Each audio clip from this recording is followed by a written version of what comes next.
네, 반갑습니다. 1년 1개월 만에 다시 이렇게 이 자리에 온 것 같은데요.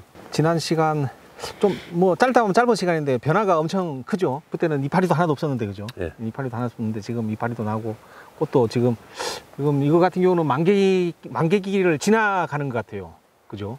예. 지금 만개기를 지나서 가는데 걱정이 벌이 없다는 게 걱정이시죠? 예, 예, 맞습니다. 예, 벌이 지금 와서 쭉 둘러봤는데도 지금 벌이 없습니다. 벌이 없어가지고 과연 수분 수정에 문제가 없을까 하는 그런 생각이 좀 드는데, 당초 처음에 계획으로는 저희들이 이제 개화와 관련된 이야기를 좀 하고, 그리고 뭐 인공 수분이라든지 뭐 이런 부분을 말씀을 조금 더 드리려고 했었는데, 시기적으로 봐서는 약간 좀 지난 듯한 그런 그 느낌이 좀 드는데, 그래도 저희들 이제 꽃과 관련해서 특히 이제 적화 작업과 관련된 이야기를 좀 이렇게 드릴게요. 지금 보면 이 밭은 정례 작업이 진짜 잘 돼 있어요.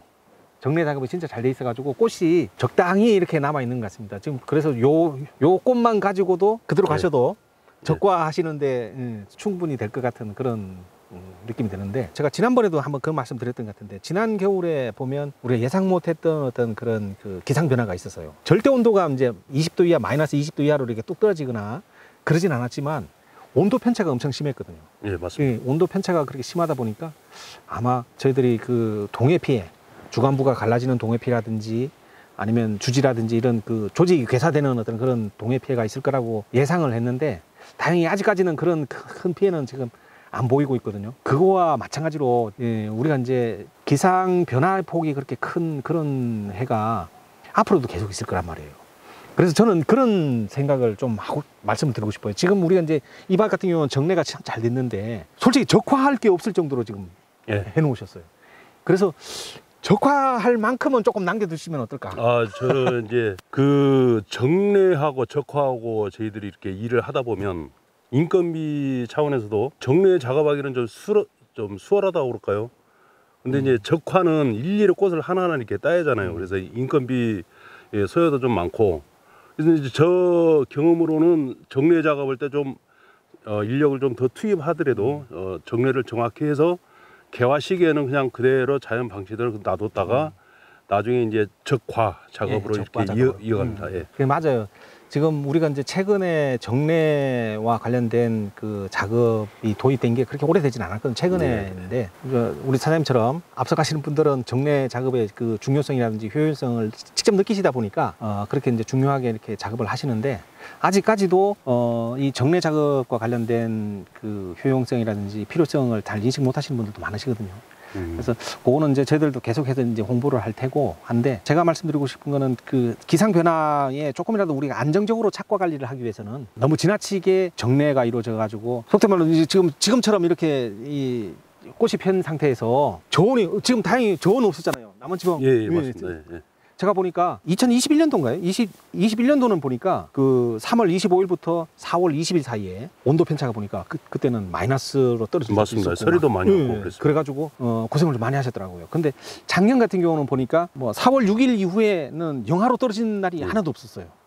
지금 오늘이 지금 4월 4일인데 지금 보면 작년보다 꽃이 훨씬 더 빨리 펴. 한 빨리 5일 정도 빠릅니다. 빨리 폈는데도 영하로 떨어진 날이 없어가지고 다행히 괜찮았지만, 2021년도처럼 영하로 떨어지는 날이 생기면 요 정도 남겨가지고는 좀 불안한 느낌이 좀 들어가지고 조금 불안한 느낌이 들어가지고 조금 우리가 이제 적화할 수 있는 양만큼 그 대신 이제 정례하기 좀 어려운 부분, 생각했을 때 까다로운 부분, 여기를 정례를 해야 되나 말아야 되나 했던 어떤 그런 부분, 대표적인 게 이 등면 아닐까요? 등면?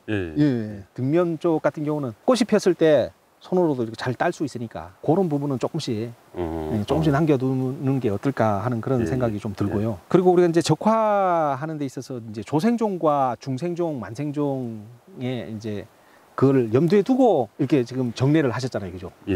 근데 사실 정례할 때는 그게 품종별로 그렇게 놔두기가 그렇게 쉽진 않으실 거예요. 우리가 이제 보통 보면 그러잖아요. 그 조생종 같은 경우는 요런 거 보고 말씀 드려볼까요? 요건 이제 장가지인데, 만약에 조생종 같으면 어디다 착과시키시겠어요? 저는 요 3분의 1 지점 딱 이 정도 전체 길이에 3등분 나눴을 때 3분의 1 정도 이 구간에다가 거의 착과를 시키는. 조생종, 중생종 상관없이요?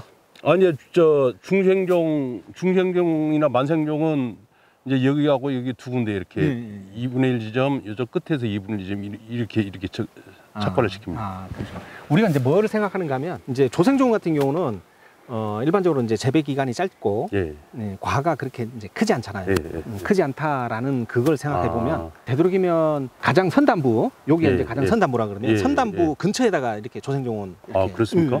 하는 게 맞을 것 같고 그 대신 이제 우리가 만생종 같은 경우는 재배 기간이 길잖아요. 길고 또 이제 얘가 이제 무게가 좀 나가잖아요. 그렇게 무게가 나가면서 또 이제 최종적으로 가서는 얘가 이렇게 조금 이렇게 처질 수 있는 위치. 그렇다고 이제 너무 처지게 이 끝부분에 하면 안 되겠지만, 이 선단부에서 약간 바깥쪽. 그렇게 우리가 이제 선택할 수가 있는데, 지금 정례 작업에서는 보통 보면 우리가 이 기부 쪽 정례하고, 이 선단부 정례하고, 그죠? 그 다음에 이제 등면 이렇게 정례, 이렇게 맞습니다. 일률적으로 딱 하다 보니까, 남아있는 곳에서의 품종별 선택의 위치, 선택의 그 폭이 좁아질 것 같다. 그래서 제가 말씀드리려고 하는 거는 요 등면 있잖아요. 등면이 정례하기는 좋아요. 좋지만 등면을 좀 남겨두면, 그죠? 등면을 남겨두고 지금 적화를 하게 되면 적화 작업을 그러면 선택해서 요 앞쪽을 좀 남길 건지, 조생종은 요 앞쪽을 좀 남기고 만생종은 요 뒤쪽을 좀 남기고 하는 그런 선택의 폭이 조금 넓어지지 않을까 하는 그런 생각이 들어요. 조생종은 대수님이 이쪽 기부 쪽에 이쪽 가까운데 이 기부 쪽에다가 선담 최정점에서 최정점이라고 치면 요 안쪽으로 만생종은 요 바깥쪽으로 안쪽에. 근데 지금 요거 같은 경우는 보면 이 밑을 다 밀어가지고 그죠? 꽃이 없는 그런 상태가 됐는데 정례 적화를 어떤 하나로 모든 걸 전부 다 인건비나 뭐 이런 걸 생각해서 하나로 전부 다 하는 것보다는 이렇게 좀 나눠서 하시는 게 맞습니다. 착과 관리에 있어서 좀 더 유리한 점이 있지 않을까 하는 그런 생각이 듭니다. 맞습니다. 이거는 지금 장가지지만 단가지잖아요. 이런 단가지 같은 경우는 사실 또 우리가 정례하기 쉽지 않잖아요. 정례하기 쉽지 않아요. 그대로 난. 그래서 정례는 중장가지 중심으로 이렇게 가고 이 단가지 같은 경우는 지금 꽃으로 따는 거죠. 꽃으로 딸 때 이거 우리가 이제 단가지 요거 하나에 전부 다 적화시키는 거 아니니까, 그죠? 이렇게 적화로 이렇게 하게 되면 또 이것도 작업 능률이 훨씬 더 있지 않을까. 이거는 위에 따고 제가 이제 이렇게 하고 밑에 이렇게 이 정도. 그렇죠. 요거는 만약에 요거를 정례로 한다고 그러면 굉장히 이거 힘들 거예요. 그리고 이 끝부분. 단가지 같은 경우는 이 끝부분에 잎눈과 꽃눈이 전부 다 몰쳐 있어가지고 그거 정례하기 쉽지 않은데 굳이 그 어려운 거 그렇게 정례하지 말고 요런 부분은 적화로 하자. 그렇게 하면 훨씬 더 좋지 않을까 그런 생각이 듭니다.